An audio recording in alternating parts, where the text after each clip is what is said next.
ఒక పర్సన్కి home loan ఉంది, కార్ లోన్ ఉంది, పర్సనల్ లోన్ ఉంది. ఈ 3 లోన్స్ని తొందరగా క్లియర్ చేసేయాలి. ఏం చేయాలి? సో ఇది చాలా మంది జీవితాల్లో జరిగే కామన్ ఫినాన్షియల్ సిచ్యువేషన్ అండి. ఇప్పుడు ఏమవుతుంది, మొత్తం 3 లోన్లు అయ్యాయి.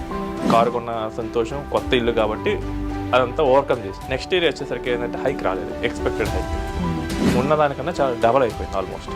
మెయిన్గా ఏం చేద్దామో చూద్దాం. బ్యాలెన్స్ ట్రాన్స్ఫర్ పెట్టుకొని కొంచెం సూపర్ టాప్అప్ తీసుకోండి. ఈ మొత్తం 65 lakhs హోమ్లోనే టాప్అప్ చేసి తీసుకుంటే సరిపోతుంది. ఓకే, ఇప్పుడు ఇన్స్టెడ్ ఆఫ్ పేయింగ్ 3 loans నేను ఒకే ఒక్క లోన్ అండ్ అది కూడా నాకు 8% ఇంట్రెస్ట్ మీద వస్తూ ఉంటుంది. సో నేను కట్టేసి 48,000 తగ్గిపోయింది కదా 65 నుంచి. అండ్ ఇంకోటి ఏంటంటే 20,000 rupees నేను 10% స్టెప్ అప్ మీద కనుక ఎస్ఐపి ప్లాన్ చేస్తే నాకు ఆల్మోస్ట్ 10 years తర్వాత 53 lakhs వస్తుంది. ఇదేమవుతుందంటే ఒక 57 lakhs అవుతుంది. So almost 90% of the loan ఇక్కడ క్లియర్ అయిపోయింది. ఇంకా విత్ ఇన్ 6 monthsలో నేను నా మిగతా లోన్ కూడా క్లియర్ చేయొచ్చు. నమస్తే, నేను Kavitha. Welcome to I dream.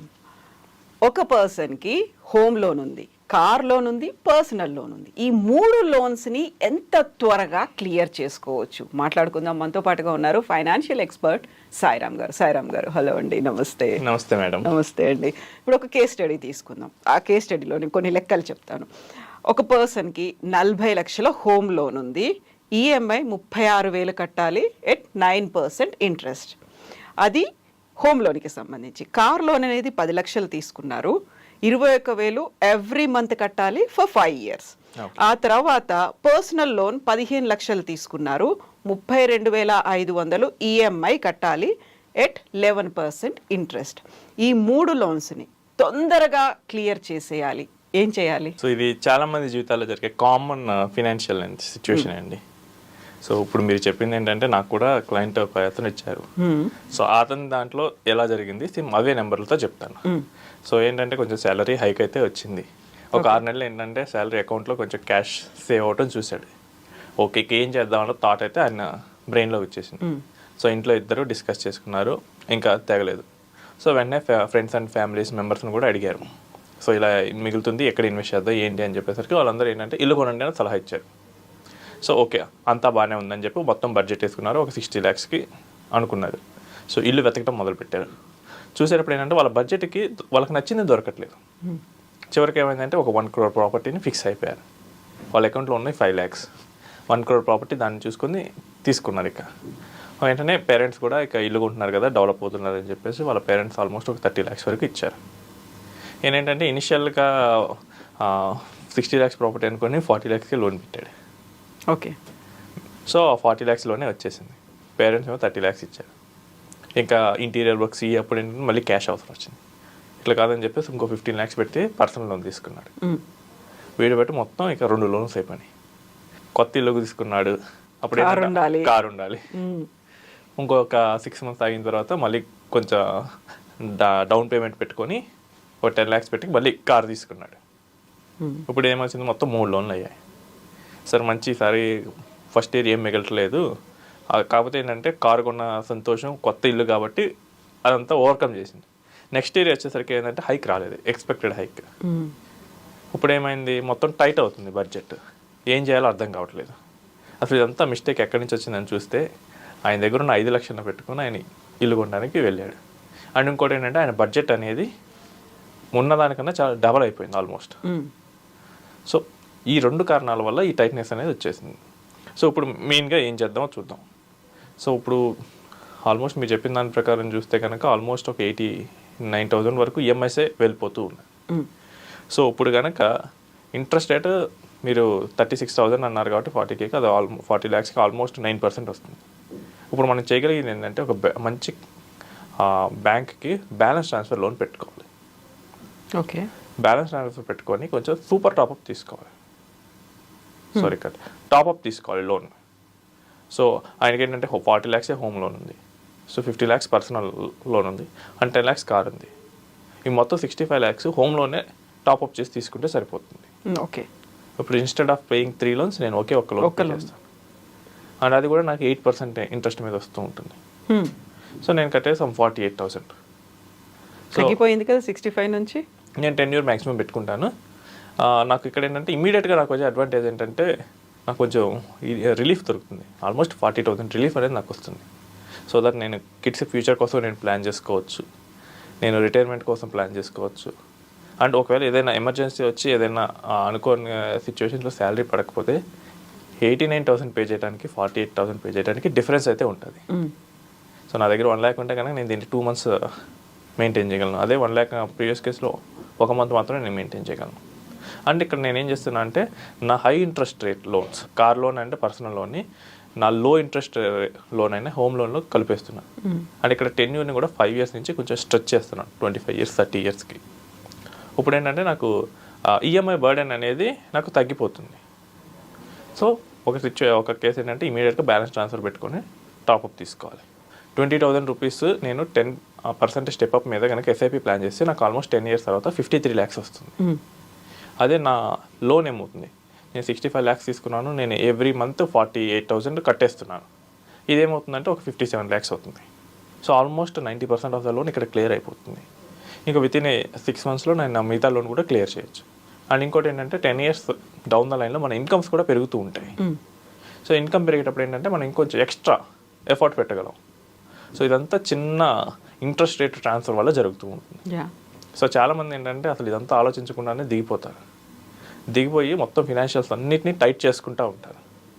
So మీరు ఏదైనా పెద్ద మొత్తంలో డెసిషన్ తీసుకునేటప్పుడు మనీ రిలేటెడ్గా సో వాటి మీద ఎక్స్పీరియన్స్ ఉన్న వాళ్ళ దగ్గర నుంచి సలహా తీసుకోవడం బెటర్. ఇక్కడ మనం చేసింది ఏంటంటే ఫ్రెండ్స్ ఫ్యామిలీస్ మీద తీసుకుంటాం. వాళ్ళకి ఏంటంటే హౌస్ బెటర్ అని మాత్రం తెలుసు, బట్ మీ ఫినాన్షియల్ పొజిషన్ తెలుసా? మీ ఫినాన్షియల్ పొజిషన్ మీకు మాత్రమే తెలుసు. అసలు అది ఏ విధంగా తీసుకుంటే కరెక్ట్, ఎలా హ్యాండిల్ చేస్తే కరెక్ట్ అవుతుంది. అండ్ హోమ్ లోన్స్లో కూడా ఈ రోజుల్లో వచ్చేసరికి ఎక్కడ తీసుకోవాలనేది కూడా మ్యాటర్ అండి. ఎన్బిఎఫ్సిలో తీసుకోవాలా, బ్యాంకులో తీసుకోవాలా? బ్యాంకులో తీసుకుంటే మనకి కొన్ని బ్యాంక్స్ ఏం చేస్తున్నాయంటే ఒక స్పెషల్ స్కీమ్ ఆఫర్ చేస్తున్నాయి. ఇప్పుడు నేను హోమ్ లోన్ ఒక 50 lakhs తీసుకున్నాను, నా సేవింగ్స్ అకౌంట్లో ఒక 5 lakhs ఉంచాను. ఈ 5 lakhs మీద ఇంట్రెస్ట్ కలెక్ట్ చేయట్లేదు.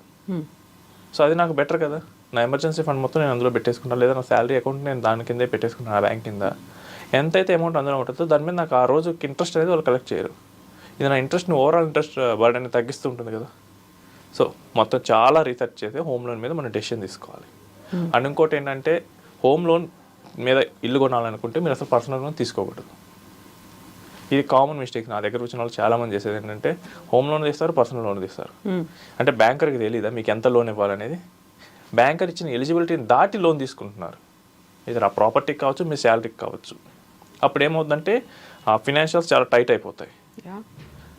ఒకసారి టైట్ అయ్యే సిచ్యువేషన్ వస్తే కనుక ఇంకా బీపీ షుగర్లు కూడా అటాక్ అవుతూ ఉంటాయి.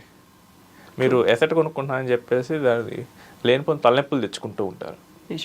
సో మీ ఫినాన్షియల్స్ కరెక్ట్గా సెట్ అవుతుంటే మీరు వెళ్ళి కొనుక్కోవచ్చు. దానికి మెయిన్ థింగ్ ఏంటంటే బ్యాంకర్ ఇచ్చిన లోన్లోనే మీ కావాల్సిన ఇల్లు వస్తుందా లేదా. రావట్లేదంటే మొహమాటం లేదు, మీరు వెయిట్ చేయాలి, లేదా మీ పేరెంట్స్ దగ్గర నుంచి ఎవరైనా లంసం ఇస్తుంటే అక్కడి నుంచైనా తీసుకోండి. అంతేగాని దీనికోసం నేను పర్సనల్ లోన్ తీసుకుంటాను, దీనికోసం నేను చిట్టి వెంటనే పాడుకుంటాను. సో ఇంకో కేసు ఏంటంటే చిట్లు పడతారు ముందే. వాళ్ళు ఒక 20 months 30 months చిట్టేస్తారు. సో హోమ్ కోసం వెంటనే 5th month or 6th monthలోనే పాడేస్తూ ఉంటారు. సో ఇది కూడా రాంగ్ అవుతుంది. సో మీరు ఏదైనా కానీ ఆ క్యాష్ అనేది మీ దగ్గర ఉంటే అట్లీస్ట్ 40% 30% అయినా మీ దగ్గర ఉంటే మిగిలిన 70% బ్యాంకర్ ఇస్తే మీరు వెళ్ళి హోమ్ తీసుకోవచ్చు. అలా కాకుండా ఇలా మిస్టేక్ చేస్తే కనుక ఫైనాన్షియల్స్ టైట్ అవుతాయి. కరెక్ట్గా ఏం చేయాలో తెలియకపోతే కనుక ఇంట్లో గొడవలు కూడా మొదలవుతాయి. సో బ్యాలెన్స్ ట్రాన్స్ఫర్ అనే ఆప్షన్ కనుక ఎఫిషియెంట్గా వాడుకుంటే కనుక ఇప్పుడు ఈ కేస్ స్టడీలో మనం ఎఫిషియెంట్గా మనం ఈఎంఐ బర్డెన్ తగ్గించుకోవచ్చు, ఫ్యూచర్ ప్లాన్ కూడా చేసుకోవచ్చు. సో ఇప్పుడు మీరు బ్యాలెన్స్ ట్రాన్స్ఫర్ టాప్అప్ అన్నారు కదా, ఏ బ్యాంక్లో తీసుకున్నా ఒక బ్యాంకుకి మార్చుకోవచ్చు అంటారా? బ్యాంక్స్ అన్ని తీసుకొని ఇప్పుడు ఫర్ ఎగ్జాంపుల్ నేను ఎస్బీఐలో తీసుకుంటే నేను ఐసిఐసిఐకి మార్చుకోవచ్చు, నేను ఐసిఐసిఐలో తీసుకుంటే హెచ్డిఎఫ్సికి మార్చుకోవచ్చు. కాకపోతే మనకి ఎక్కడ బెటర్ ఇంట్రెస్ట్ రేట్ ఉంది అది తీసుకొని మనం కన్సిడర్ చేయాల్సి వస్తుంది. ఎందుకంటే చాలామంది ఈ రోజుల్లో నేను గమనించింది ఏంటంటే పబ్లిక్ సెక్టర్ బ్యాంక్స్కి వెళ్ళట్లేదు. సో హైదరాబాద్లో హోమ్ లోన్ తీసుకుని చాలామందిని మీరు అడగండి ఏ బ్యాంకులో తీసుకున్నారంటే ఐ రియర్లీ హార్డ్ నేను కెనరా బ్యాంక్లో తీసుకున్నాను, నేను సెంట్రల్ బ్యాంక్లో తీసుకున్నాను, ఇలాంటి వర్డ్స్ చాలా రేర్గా వింటూ ఉంటాను. జనరల్గా పబ్లిక్ సెక్టర్ బ్యాంక్లో డాక్యుమెంటేషన్ ప్రాసెస్ కదలటం కష్టంగానే ఉంటుంది, బట్ ఇంట్రెస్ట్ రేట్ అనేది కొంచెం తక్కువ ఉంటుంది and compare to private sector banks. So అది కూడా మనం చాలా పాయింట్ తీసుకోవాల్సి వస్తుంది, మనం ఎక్కడ తీసుకుంటున్నాం అనేది కూడా మ్యాటరే. కొంతమంది ఏం చేస్తారంటే ఎన్బిఎఫ్సిలో తీసుకుంటారు మేడం. 12%, 15% ఇంట్రెస్ట్ రేట్లు వేస్తారు. ఇంకా అవి తీసుకుంటే ఇంకా మీరు జీవితాంతం ఈఎంఐలు కట్టమే అయిపోతుంది తప్ప ఇక అది ఎప్పటికీ క్లియర్ అవ్వదు. ఇమాజిన్ ఒక ₹1,00,00,000 మీద 15% అంటే ఇయర్లీ 15 lakhs కట్టాలి. అవును. సో నాకు అంత కట్టాలంటే నాకు 30 lakhs శాలరీ ఉండాలి. ఇంక నేను ఈఎంఐయే కట్టుకుంటా వెళ్తే ఇంక నేను ఫ్యూచర్లో ఏం చేయగలను? సో అందుకని మీరు ఎన్బిఎఫ్సిస్ని ట్రై టు అవాయిడ్. మేజర్గా బ్యాంక్స్కి వెళ్ళండి. పొరపాటున ఇప్పుడు మీరు ఆల్రెడీ ఎన్బిఎఫ్సిలో ఉన్నారనుకోండి, మీరు బ్యాలెన్స్ ట్రాన్స్ఫర్ బ్యాంకుకి పెట్టుకోవచ్చు. This we have seen many situations. జనరల్గా ఏంటంటే బ్యాంక్స్ ఇనిషియల్గా ఇవ్వకపోవడం వల్ల ఎన్బిఎఫ్సిస్కి వెళ్ళారు. ఆ తర్వాత ఒక 2 years ఉన్న తర్వాత మళ్ళీ రిటర్న్ బ్యాంక్ వచ్చేసారు. అప్పుడు బ్యాలెన్స్ ట్రాన్స్ఫర్ కాబట్టి బ్యాంక్ ఇచ్చేస్తుంది. అప్పుడు చాలా ఎఫిషియెంట్గా ఉంటుంది. సో ఇది ఈజీ ప్రాసెస్ కూడా. ఎందుకంటే బ్యాలెన్స్ ట్రాన్స్ఫర్ అంటే జస్ట్ ఆ పాత బ్యాంక్లో ఉన్న డాక్యుమెంట్స్ వీళ్ళు తెచ్చుకుంటారు, పాత బ్యాంక్కి చెక్ ఇచ్చేస్తారు, మన దగ్గర లోన్ స్టార్ట్ అయిపోతుంది. అంత కాంప్లికేషన్ ఉండదు కొత్త హోమ్ లోన్ అంతా. సో ఈజీగా తొందరగా కూడా కంప్లీట్ చేసుకోవచ్చు ఆ లోన్ని. ఎందుకంటే ఆల్రెడీ ఇంకొకరు వెరిఫై చేశారు కదా, సో ఇంకొకరు అంత ఇన్సిస్ట్ చేయరు. So it easy process relatively. Yes Sairam garu, thank you so much అండి. Thank you.